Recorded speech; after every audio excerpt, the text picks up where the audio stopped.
Hey everybody, my name is Adam Booth. I'm a storyteller, and this year at the Timpanogos Storytelling Festival, I told a story about my great-grandmother's recipe for kugel. Many of you wrote to me asking for the recipe, even though I told you in the story, but a number of you also were intrepid and tried making it based off of a recipe that doesn't have clear measurements. And several of you have reached out to me to say, could I have the recipe? Or what do you mean by what looks right? If you haven't heard the story, a great way to hear it is at the Timpanogos Online Storytelling Festival. And I thought that maybe we would just make it together. So I've made this cooking video for you today. I hope you give it a shot. And let's start by saying what you're going to need. If you're a visual learner like me, and also like me, someone who likes to be very prepared before you do anything, these are the things you're going to need. You'll want some egg noodles, and these come in 12 or 16 ounces. You can choose either one and then just adjust based upon what you have. You'll want cinnamon, you need sugar, and then raisins. And we always use golden raisins in my family. You can take your pick, but it'll be better if you choose golden raisins. You'll want 4 eggs. You'll need cottage cheese, and some of you have asked large curd, small curd, what percent milk fat. I like milk fat in my cottage cheese. And then the curd size is just your choice or what's available at the store. If you've heard my story, then you know that sometimes there's also another ingredient. So depending upon how you fix it, there might also be butter in this.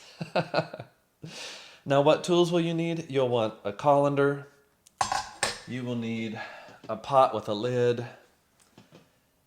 And then you'll also want a casserole dish, and I use a 9x13 like this. So let's get cooking. First things first, I have a pot of water here, and I'm just going to bring it to a boil. I don't salt the water for this just because this is kind of a sweet dish, and I don't particularly care for salty and sweet together. If you're a salt the water type of person, go ahead. Our water is boiling now, and so it's time to cook the noodles. I cook these according to the package direction. That's what you should do too.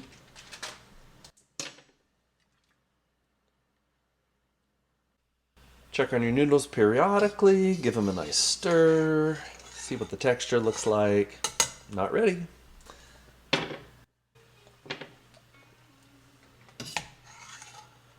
Okay, these look pretty close, so now I'm going to drain them in the sink, and I'm going to keep the pot off of the heat.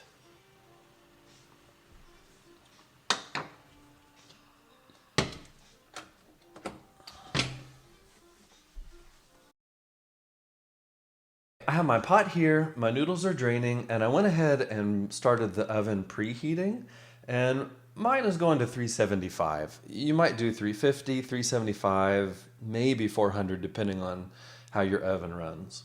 So what I'm going to do is I am choosing to use some butter today. So I'm putting about a half a stick in, and I cut it up into smaller pieces to help it. So I'm just going to try to get that butter to melt a little bit in the pan. It's not going to melt all the way, but the pan's residual heat is going to help with that. And now I'm going to put the drained noodles into the pot. See how hot they still are? That's going to help melt the rest of the butter. I'm going to stir that around. Get those noodles nice and glossy.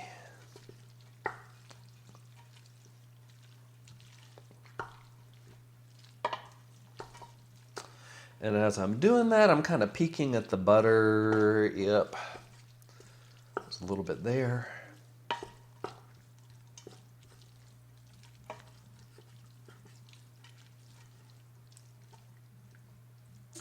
Now I don't want to do this too quickly because I need these noodles to cool off a little bit because I'm going to be adding eggs to them and I don't want the eggs to scramble.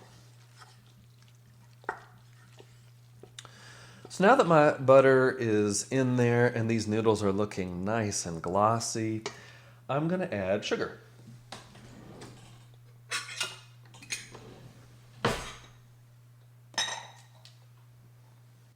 How much sugar? Well, that's going to depend on how you like it. If you make this a few times, you'll get the idea of how much sugar you want to use. But I'm actually going to put about a cup of sugar into this. I'm not putting the whole thing in at first because I want to look at it.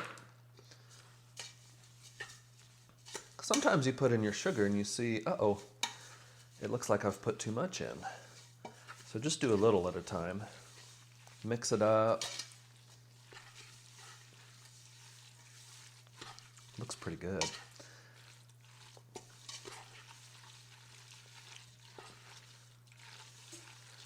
But I actually am going to add some more sugar. I'm going to take it close to a whole cup.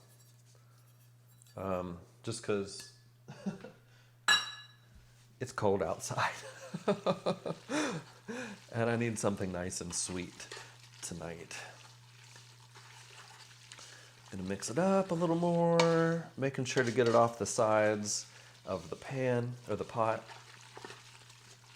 Good.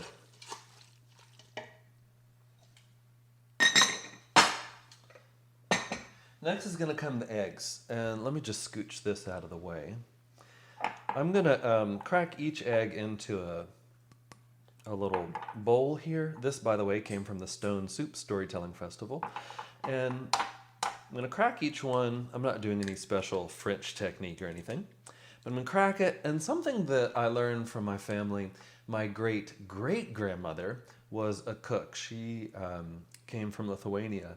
And she made part of her living baking up in the mountains, the mountainous resorts of New York. And something that we don't often do is that there's a lot of egg left in that shell. And so we just kind of scrape it out of there just to make sure that we get every little bit.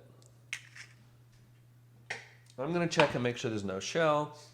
And then what I'm going to do is put each egg in there one at a time. And this has cooled off just a little bit, but I'm going to give it another minute or two before I actually start to add the eggs.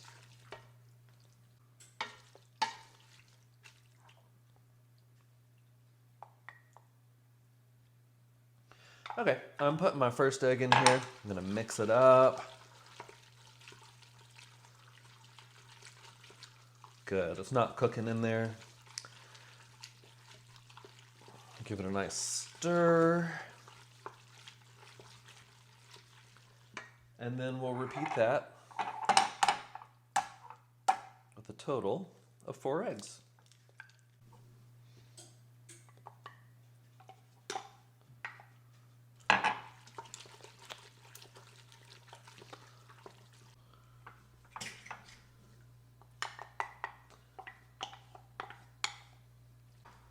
There's a lot of egg left in that shell that didn't just fall out.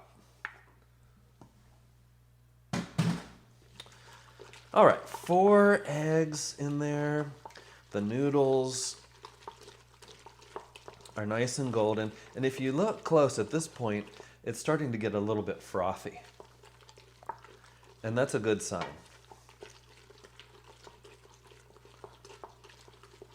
Yeah. Okay. Next, we're going to add raisins.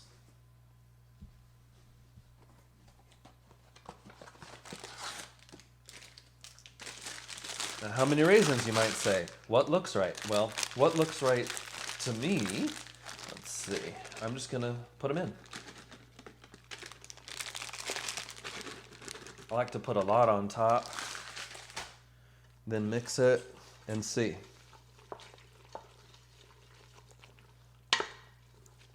I love raisins. I know a lot of people don't like raisins, but I love them. And looking around, this is close, but I want a few more.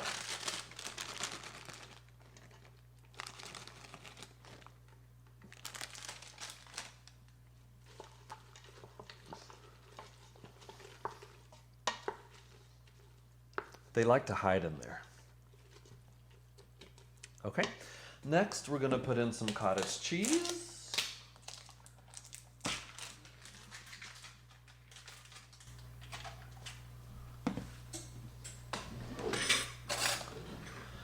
And how much cottage cheese? Well, what looks right. So I'm going to put in about the equivalent of a cup. I mixed it because, the liquid separates a little bit. And now let's just mix that in. Now here's a little secret, or a little pro tip, I guess. When you start to do this, a lot of the ingredients are heavier and they want to sink down to the bottom. So if you stir upwards, it'll give you a better idea of the quantities inside of this dish. See, if I was just stirring it around, a lot of these things would settle to the bottom. And then when you go to pour it out, you say, uh-oh, there was a lot more than I thought.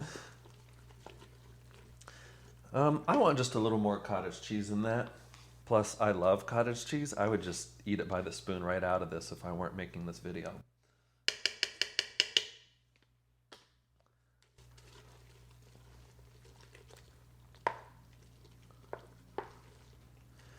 Okay. Looking pretty good.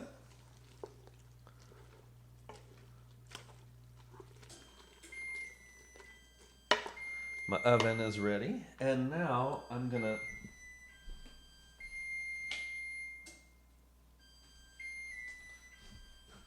now we add the cinnamon. How much? What looks right? So I like to actually really cover the top of this. A lot of cinnamon. Actually, that's not coming out enough. I put a lot in there. Okay. Because when you mix it up, suddenly it doesn't seem like a lot. But, do it to taste. Keep stirring upwards to get everything mixed. Now, what I like is, as I'm doing this, I'm looking for all this to kind of change color. So see, it's starting to look more brown than golden. That's what I like. And I might have put enough cinnamon in it. Let me give it a smell. Oh, let's just put a little more in.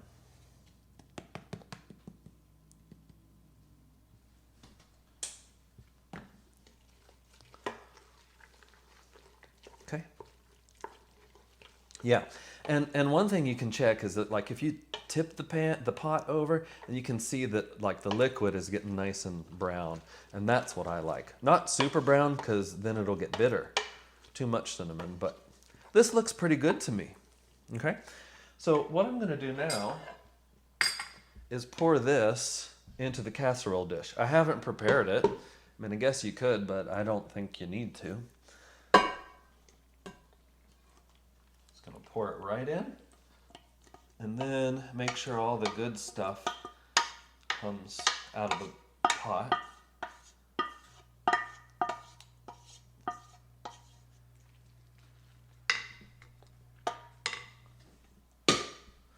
Okay, and then I just kind of even it out. Whoops. And if you've never had this, you're thinking, what on earth this is going to be? And the answer is delicious. Now, Mom and I always like to put a little extra cinnamon sugar on top. Mom always has cinnamon sugar on hand to make, like, cinnamon sugar toast, or to put on, like, a buttered bagel, which sounds delicious right now. But I don't keep it, so I always have to make some. And my rule is usually like 3-to-1 or 4-to-1, more sugar than cinnamon. And I just kind of put a little bit on top.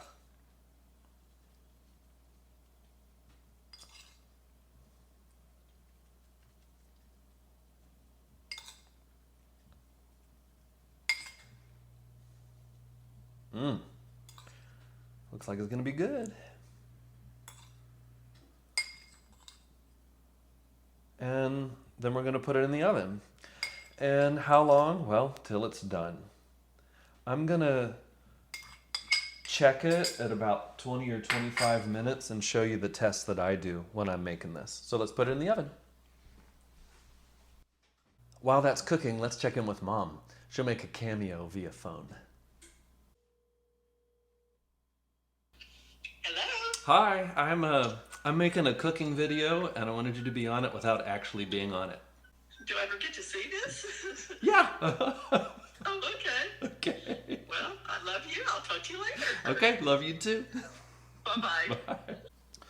Okay, I just want to show you. I've taken this out of the oven just before a half an hour, and you'll see that it's still very liquidy in here. A test that I do from time to time is I put a knife in, a butter knife, and just kind of move it like that, and you'll see when it's done. This is not done. Also, the top is not really starting to brown yet, so let's put it back in the oven for a while. Okay, I've taken it back out. It's been in now for 35, almost 40 minutes. You can see that the top is starting to turn a little bit brown. Overall, it's darker. And if I put this knife, this is the same one from earlier, if I put this knife in and kind of bend it back a little bit, it doesn't pool up with liquid inside. I tested in a few different places, and it seems pretty good in there. And that's an indication to me that it's pretty close to being done. I usually put it in for just a little bit longer to make sure that the top gets kind of evenly browned, and a few places will get kind of dark brown.